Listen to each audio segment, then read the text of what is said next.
पुरंदर की संधि के बाद छत्रपति शिवाजी महाराज ने मिर्जा राजा जयसिंह के आगे के दक्षिण के अभियान में साथ दिया। आदिलशाही सल्तनत के गढ़ बीजापुर से मात्र 12 किलोमीटर दूर माकनपुर पहुंचकर जयसिंह की सैन्य रणनीति बुरी तरह से नाकाम हो गई। जयसिंह बीजापुर जैसे दुर्ग को घेरने के लिए न पर्याप्त सैन्य बल ले आए थे और न ही बड़ी तोपें।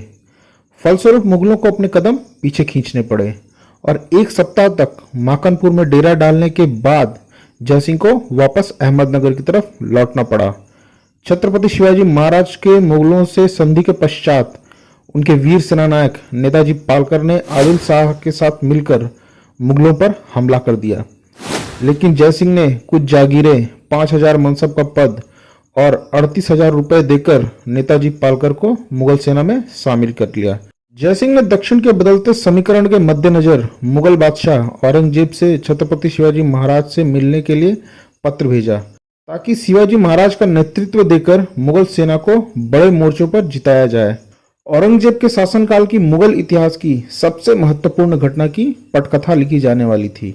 नमस्कार, मेरा नाम है राधेश्याम शर्मा और आज हम आपको सुनाने जा रहे हैं कहानी छत्रपति शिवाजी महाराज के आगरे जाने और वहां से निकल भागने की।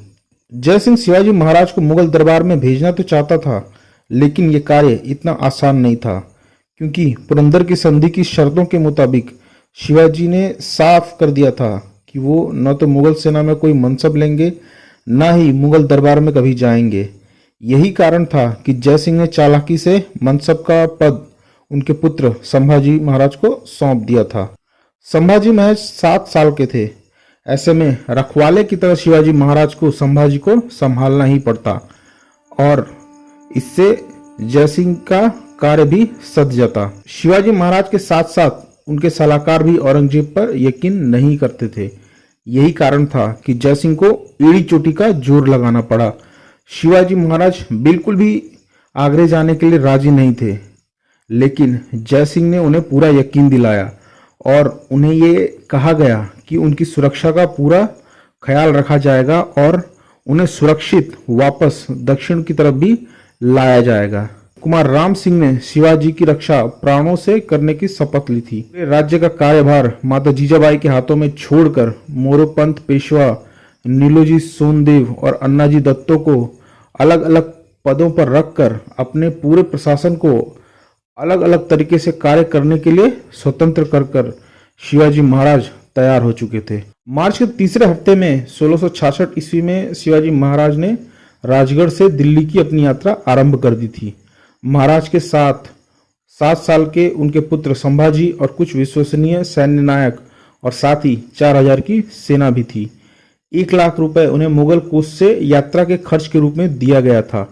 मुगल सिपा सलार गाजी बेग उनकी सुरक्षा में मुगलों के द्वारा तैनात किया गया था। शिवाजी महाराज का नाम इतना था कि जब वो औरंगाबाद पहुंचे तो पूरे शहर की जनता उन्हें देखने के लिए उमड़ पड़ी।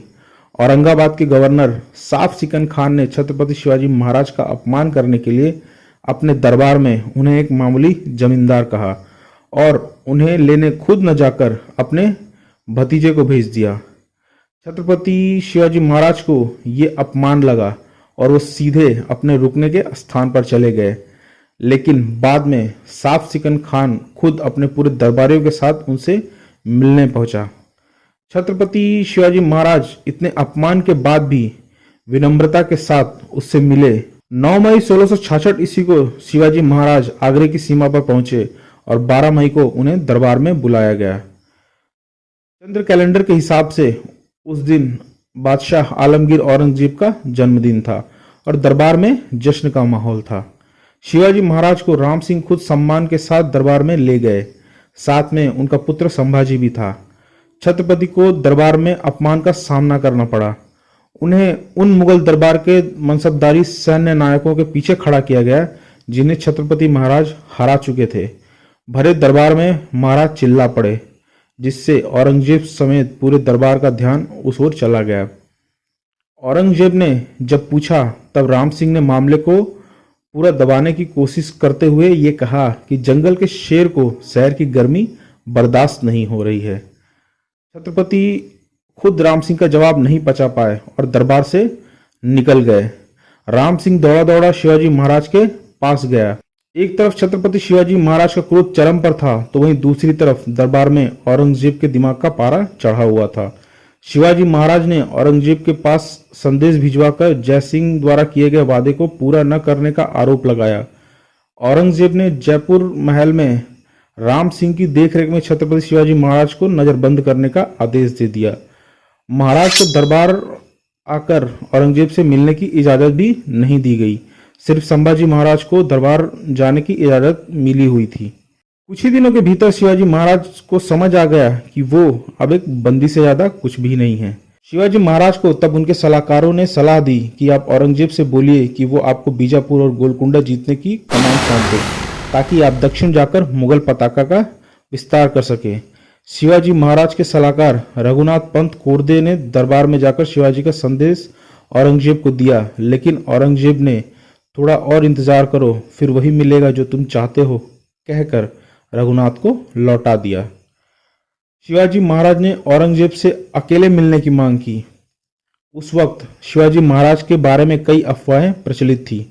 शाइस्ता खान के मुताबिक तो शिवाजी महाराज जादूगर थे जो कहीं भी गायब होकर कहीं से भी प्रकट हो सकते थे। कुछ कहते थे कि शिवाजी महाराज का शरीर हवा में उड़ सकता है। शायद ये सब इसलिए क्योंकि अफजल खान को उसकी 10,000 की सेना रहने के बावजूद शिवाजी महाराज ने मार दिया था और अचानक हजारों की सुरक्षा व्यवस्था को धता बताते हुए शाइस्ता खान की उंगलियां काट दी थी। औरंगजेब यूं तो अफवाहों पर विश्वास करने वाला शख्स नहीं था, लेकिन अफजल खान की हत्या की जानकारी उसे भी थी और यही कारण था कि उसने छत्रपति शिवाजी महाराज से मिलने से मना कर दिया। छत्रपति शिवाजी महाराज ने अपने अगले प्रयास के तहत औरंगजेब के मुख्य सलाहकार और प्रधानमंत्री जफर खान से मुलाकात कर अपनी बात रखते हुए बादशाह से मिलकर चर्चा करने की बात की, लेकिन जफर खान की पत्नी जो कि शाइस्ता खान की बहन थी, उसने जफर खान को लाल महल में मचाए गए शिवाजी महाराज के तांडव के बारे में बताते हुए सावधान किया और जफर खान ने शिवाजी महाराज की बात को वहीं दबा दिया। शिवाजी महाराज को समझ आ चुका था कि अब उन्हें ही निकलने के लिए कोई युक्ति निकालनी पड़ेगी, क्योंकि औरंगजेब अब कैद कर या तो मार देगा या कैद में उनकी मृत्यु हो जाएगी। इसी बीच दरबार में यह भी चर्चा आम हो चली थी कि शिवाजी महाराज को दक्षिण न भेजकर कांधा या अफगानिस्तान की तरफ भेजा जाए। शिवाजी महाराज ने औरंगजेब के ऊपर संधि की शर्तों को न मानने का आरोप लगाया, जिसके बाद मुगल दरबार से जयसिंह को चिट्ठी लिखकर पुरंदर की संधि की शर्तों को एक बार फिर लिखकर मुगल दरबार में भेजने को कहा गया। जयसिंह की तरफ से उन्हीं शर्तों के बारे में बताया गया जो पुरंदर के दौरान हुई थी, लेकिन जयसिंह ने यह नहीं बताया कि आगरा जाते समय जयसिंह ने शिवाजी महाराज को विश्वास दिलाया था कि जंजीरा दुर्ग जो कि शिवाजी महाराज खुद के लिए चाहते थे, वो आगरा जाने के बाद उन्हें मुगल सेना की सहायता से मिल सकता है और मुगल सेना इसमें शिवाजी महाराज का साथ देगी और जंजीरा दुर्ग पर शिवाजी महाराज का अधिकार हो जाएगा। जयसिंह ने साथ ही एक चिट्ठी भेजी जिसमें उसने दक्षिण में कोंकण क्षेत्र का हाल लिखा था और उसने कहा कि शिवाजी महाराज ने अपने सभी दुर्गों और क्षेत्रों को अलग अलग मराठा सरदारों को सौंपकर उन्हें अपने तरीके से चलाने और निर्णय लेने का अधिकार दे दिया है। इससे यहाँ उन पर कोई भी हमला उठाना या हमला करना खतरे से खाली नहीं है। अब जब आपने शिवाजी महाराज को कैद कर ही लिया है तो आप उन्हें इस तरह कैद में रखिए ताकि यहाँ के उनके मराठा सरदारों को खबर न लग पाए। यहाँ के हालात मुगल सल्तनत के लिए कठिन हो चले हैं, खासकर तब जब बीजापुर और गोलकुंडा साथ में अपनी शक्तियां जोड़ने की कोशिश कर रहे हैं। औरंगजेब की तरफ से व्यवहार उदासीन देखकर छत्रपति शिवाजी महाराज को समझ में आ चुका था कि अब रिहाई के लिए उन्हें कोई बड़ी तिकड़म भिड़ानी होगी। शिवाजी महाराज ने माफी मांगने का नाटक किया और ऐसा जताया कि जैसे वो औरंगजेब से डर गए हों। इससे उन्हें दरबार में आने जाने की छूट तो मिल गई, लेकिन औरंगजेब से कोई बातचीत अभी भी नहीं हो पा रही थी। कोई रास्ता निकलता न देख शिवाजी महाराज ने एक रणनीति बनाई और उसके तहत कार्य करना शुरू कर दिया। उन्होंने औरंगजेब से अपने साथियों को वापस दक्षिण में भेजने की अनुमति मांगी। औरंगजेब ने खुशी खुशी अनुमति दे दी। औरंगजेब को लगा कि इससे उसे कम दुश्मनों के ऊपर नजर रखनी पड़ेगी। वैसे भी आगरा में शिवाजी महाराज के दोस्त थे ही कितने। मराठे शिवाजी महाराज के आज्ञा अनुसार कई छोटी छोटी टुकड़ियों में वापस लौट गए। साथियों और सैनिकों की सुरक्षा से पूरी तरह से संतुष्ट होने के बाद शिवाजी महाराज ने अब अपने निकल भागने की रणनीति को रूप देना शुरू कर दिया था। शिवाजी महाराज ने खुद के गंभीर रूप से बीमार होने का नाटक किया और औरंगजेब से आज्ञा मांगी कि अपने अक्षय होने के लिए वो रोज फल और मिठाइयों का दान करेंगे। औरंगजेब ने अनुमति दे दी। उसे इस बात की खुशी थी कि शिवाजी महाराज की बीमारी गंभीर है और अगर ऐसे शिवाजी की मृत्यु होती है तो उसके एक पंथ दो काज हो जाएंगे। शिवाजी महाराज रोज बड़े बड़े टोकरों में फल और मिठाइयों का दान करते थे। हर दिन द्वार पर इन टोकरों को खोलकर प्रहरियों द्वारा निरीक्षण किया जाता था। कई दिनों तक जब सब कुछ ठीक ठाक रहा तो जो प्रहरी हैं वो भी आदत से थोड़े ढीले पड़ गए और बीच बीच में टोकरों को खोलकर देखना बंद कर दिया। शिवाजी महाराज ऐसे ही मौके का इंतजार कर रहे थे। शिवाजी महाराज ने एक दिन प्रहरियों को संदेश भिजवाया कि उनकी तबीयत बहुत ज़्यादा खराब है और इसलिए उन्हें परेशान न किया जाए, कोई भी कमरे में न आने पाए। उन्होंने 19 अगस्त को खुद को और संभाजी को अलग अलग टोकरों में भरा और बाहर की तरफ निकल गए। दरवाजे पर टोकरों का निरीक्षण नहीं किया गया। अंदर शिवाजी महाराज के भाई हीराजी फरजंद उनकी जगह बिस्तर पर लेट गए। उन्होंने पूरी शरीर पर रजाई ओढ़ ली, सिर्फ एक हाथ बाहर रखा जिसमें फरजंद ने शिवाजी महाराज का सोने का कड़ा पहन रखा था। शिवाजी महाराज और संभाजी को टोकरे उठाने वालों ने आगरे से 6 मील दूर एक गांव में लाकर छोड़ दिया, जहां नीराजी राव जी उनका इंतजार कर रहे थे। वहां से वो घोड़ों पर बैठकर आगे बढ़ गए, लेकिन फिर शिवाजी महाराज दत्ता त्र्यंबक और रघुमित्रा से बातचीत करने के बाद शिवाजी महाराज ने घोड़े से उतरकर माथे पर भभूत लगाकर सन्यासी का वेश धर लिया और मथुरा की तरफ निकल पड़े। उधर आगरे में दरबार पर खड़े प्रहरियों ने अगले दिन सुबह और दोपहर को कमरे में ताका झाकी की, लेकिन जब रजाई ओढ़कर सोते व्यक्ति के हाथों पर सोने का कड़ा देखा और पाया कि नौकर उनके पैरों के पास वैसे ही बैठा हुआ है तो वो ये सोचकर निश्चिंत हो गए कि ये तो शिवाजी महाराज सो रहे हैं। इधर शाम होने से पहले फरजंद नौकर को लेकर बाहर निकल गए और प्रहरियों को कहा कि वो बिल्कुल भी अंदर न जाए। थोड़ी सी भी आवाज से शिवाजी महाराज की निद्रा भंग हो जाएगी और निद्रा भंग होने के बाद उन्हें कष्ट होगा, उनकी तबीयत बहुत ही खराब है। शाम होते होते कमरे में एक अजीब सा सन्नाटा छा गया। प्रहरियों को संदेह होने लगा और उन्होंने जब अंदर घुसकर देखा तो वहां कोई नहीं था। वो भागे भागे अपने सरदार फौलाद खान के पास गए और उन्हें पूरा माजरा बताया। फौलाद खान को तो जैसे बिच्छू ने डस लिया हो। घबराहट में उसका खून सूख गया। उसने बड़ी मेहनत करके हिम्मत के साथ औरंगजेब के पास जाकर झूठ बोला कि शिवाजी महाराज को जादू आता था और वो हवा में गायब हो गए। औरंगजेब कहाँ इन सब बातों पर यकीन करने वाला, लेकिन वो ये चीज़ जानता था कि फिलहाल शिवाजी महाराज को ढूंढना जरूरी है और उसने तुरंत हर दिशा में गुप्तचरों को दौड़ा दिया और साथ ही अपनी सेना को भी शिवाजी महाराज को ढूंढने के लिए छोड़ दिया। उसने अपने सैनिक दक्षिण की तरफ दौड़ाए क्योंकि उसे लगा कि शिवाजी महाराज सीधे दक्षिण की तरफ निकले होंगे, लेकिन उसका अनुमान गलत था। शिवाजी महाराज को इसका पहले ही अनुमान हो चुका था और इसी कारण वो दक्षिण न जाकर मथुरा की तरफ बढ़ चले थे।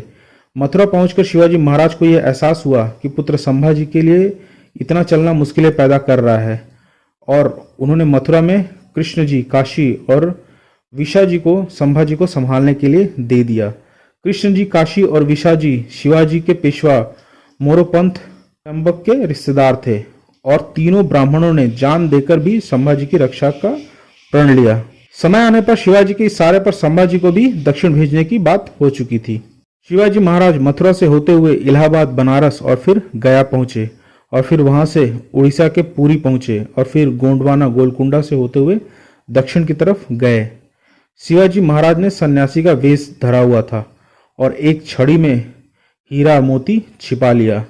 कई क्षेत्रों से बचकर निकलने के बाद एक जगह आखिरकार एक फौजदार अली कुली ने शिवाजी महाराज को रोक लिया। उसे शिवाजी महाराज पर शंका हो चली थी, लेकिन शिवाजी महाराज रात को उससे मिले और अपना परिचय देते हुए छोड़ने के बदले 1 लाख का हीरा पकड़ा दिया। जिसे फौजदार ने रख लिया और शिवाजी महाराज को छोड़ दिया।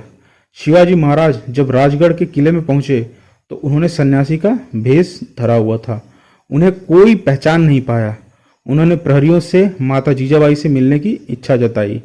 प्रहरियों ने माता जीजाबाई को सूचना दी कि कुछ बैरागी द्वार पर आपसे मिलने की इच्छा लेकर आए हैं। माता जीजाबाई द्वार पर जब उनका स्वागत करने आई तब सन्यासी के वेश में मोरोपंत ने जीजाबाई को आशीर्वाद भी दे दिया, लेकिन शिवाजी महाराज दंडवत प्रणाम कर लेट गए। प्रणाम करने के बाद शिवाजी महाराज खड़े हुए और जीजाबाई के चरणों में सर झुका लिया। जीजाबाई ये देखकर हैरान हो गई कि एक सन्यासी क्यों उनके चरणों में सर झुका रहा है, लेकिन उनकी नज़र जब माथे पर पड़ी तो माथे पर शिवाजी के बचपन का निशान था, जिसे देखकर उन्होंने तुरंत शिवाजी महाराज को पहचान लिया और पूरे किले में उत्सव का माहौल छा गया। राजगढ़ में दिवाली जैसे रोशनी थी, लेकिन संभाजी महाराज अब तक घर नहीं आए थे। शिवाजी महाराज ने झूठी खबर फैलाई कि संभाजी महाराज आते वक्त रास्ते में मारे गए। बाकायदा राजसी तौर तरीकों से शोक मनाया गया ताकि मुगलों को यकीन हो जाए और संभाजी को घर वापसी में कोई खतरा ना आए।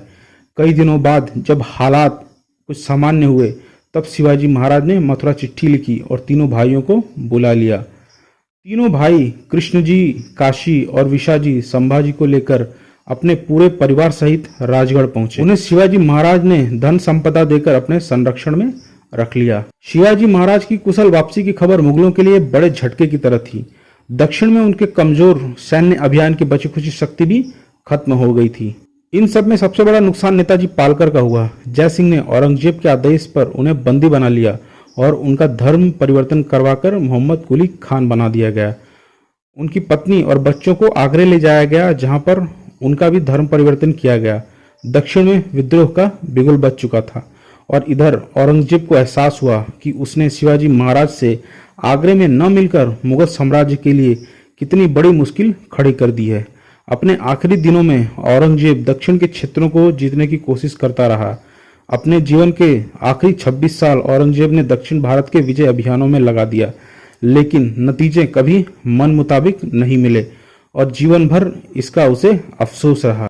जैसा कि आप हमारे चैनल को देखकर समझ ही चुके हैं कि हमारा चैनल अभी धीरे धीरे बढ़ रहा है, तो हमें मदद की आवश्यकता है और इसी वजह से अगर आप हमें गूगल पे कर सकते हैं तो इस नंबर पर गूगल पे कीजिए, और अगर आप हमें भीम ऐप पर सपोर्ट करना चाहते हैं तो भी इस नंबर पर यूपीआई कीजिए। आपका धन्यवाद। और हाँ, इतिहास के बारे में जानिए, क्योंकि इतिहास ही आपके भविष्य की दिशा तय करता है।